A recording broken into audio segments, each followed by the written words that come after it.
Well, we played a good team in Northwest Nazarene. They're very well coached, and we got out of there with a split. Of course, we wanted more, but we gained more knowledge about our ball club. I don't think we played our best on Friday, but that happens. We were in the games. We had opportunities. But the guys showed a lot of character coming back Saturday and taking two. And then looking ahead, you open up RMAC play this week with Adams State. What can you say about their ball club so far? Well, their record isn't good out of the gates, but they've been in some close games. I know they have 2 or 3 arms that concern me, one in particular. They have a majority of their club back, so they're a year older, more seasoned, more experience, and we're going to have a great amount of respect for them going into the weekend. And then Josh, you had kind of the outing of your career on Saturday. Just talk about what was working for you. You're named RMAC Pitcher of the Week. Just talk about what was really working for you and what you were really focusing on. I was more focused on my tempo and how I got into the pitch and didn't want to speed things up like I did the first week. So just stayed within myself and then realized that if I was behind hitters, I'd let them just try to hit the ball and see what they could do with it. And then Hayden, for you, off to another great start in your junior year here. What have been the things that you've been kind of fine-tuning heading into this year and then from week to week? I think just getting back to where I was at the end of last year, trying to find that feeling, but not trying to replicate, just letting things happen naturally. It's more been like a mental fine-tuning, making sure my approach is still good, not trying to do too much, staying, within myself is probably the biggest thing I've worked on early this year. Questions? See, our pitchers, that they're going to pitch you differently this season. So what have you had to adjust? Or, obviously, sometimes you just can't help it. But what do you have to adjust to deal with that? Are they pitching you more outside? Are they? I haven't really noticed any sort of change. Pitchers are human. They're going to make mistakes. It's up to me to not miss those mistakes. But yeah, I don't notice any sort of different attack strategy. We opened up with teams that we don't see throughout conference play, so I don't know if that had any bearing on, how they pitched me, but I definitely just have to stay within myself, and if they don't throw me anything to hit, don't swing the bat. That's a good way to do it. And you guys practice out there every day, but does it play different in a game out at Bergman, or does it have a different feel? It obviously has a different feel when, I got fans in the stands and, a different team on the mound and you're standing in the box. But, it was a little weird being out there, the first day. It was like, kind of scrimmage-like, and then, we kind of got into it and it was like, okay, this is a real game. But it was definitely interesting. It was exciting, but it was exciting.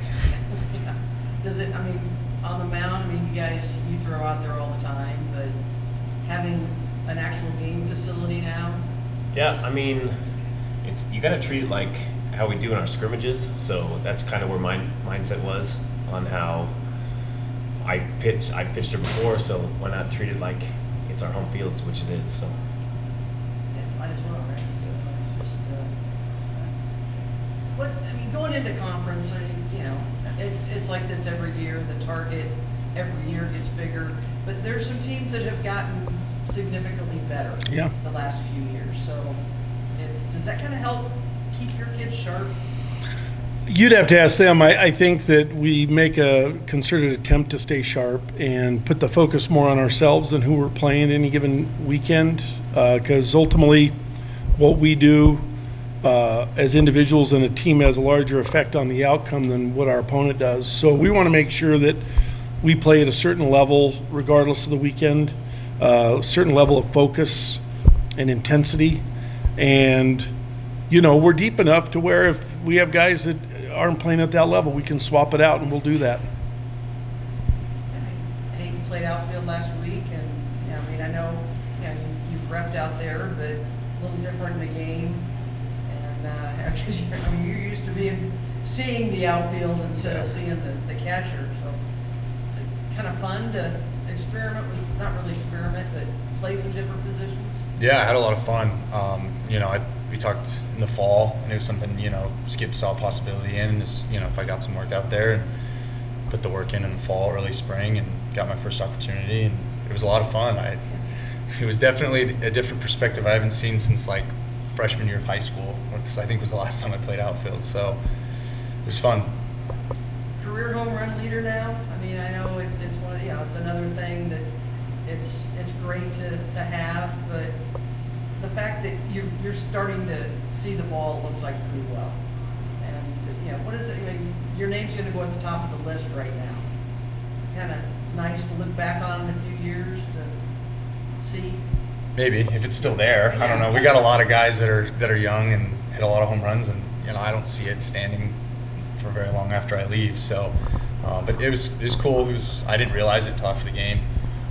My mom texted me and was like, "Congratulations," and I was like, "Thanks." But it was kind of hard to revel in it after the loss. But yeah, I mean, it's fun. I knew, but I didn't tell you. I was afraid you couldn't handle the attaboy. Thanks, Skip.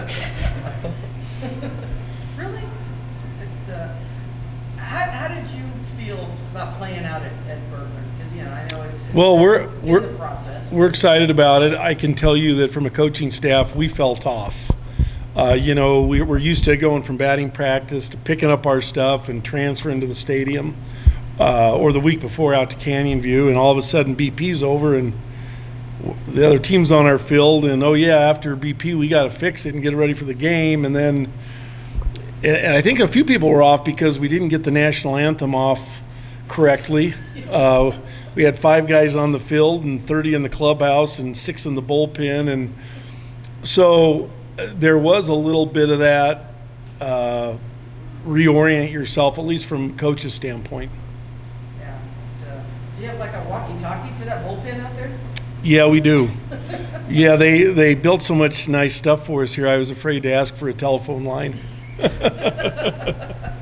was like, well, they could just text back and forth, I guess. It's like it's out there, but the setup works pretty well. I mean, it was a little strange to be playing and you could hear hammering, and it's like practice, but Yeah, we've been dealing with it for 3 years. the fans are all looking around. It's like, is anything going to come falling down right now? But and once it's done, it'll be a little more normal, I'm guessing. Yeah. Okay, I'm good. Question of the week. If you won the lottery today, what would you do with the winnings? Who are you asking? Everybody. Well, I would ask you a question right back. What kind of numbers are we talking about? I mean, there's the $1 million lottery. There's the $365 million lottery. Give me a number. Higher. The $365 million? Well, we would build a new basketball arena and on-campus football field. We would give every academic department what they needed to be at the highest level. We'd hire all the people we needed. I would give a large donation to the Royce Hurst Animal Shelter, and then I might get involved with funding some arms to Ukraine. Not paying That for was a college for 3 detailed kids. answer. That was a detailed answer. Yeah, I don't know if I can beat that. I don't know how you're supposed to follow that one up. I buy a lot of nice stuff, I guess. I'm buying my mom a house.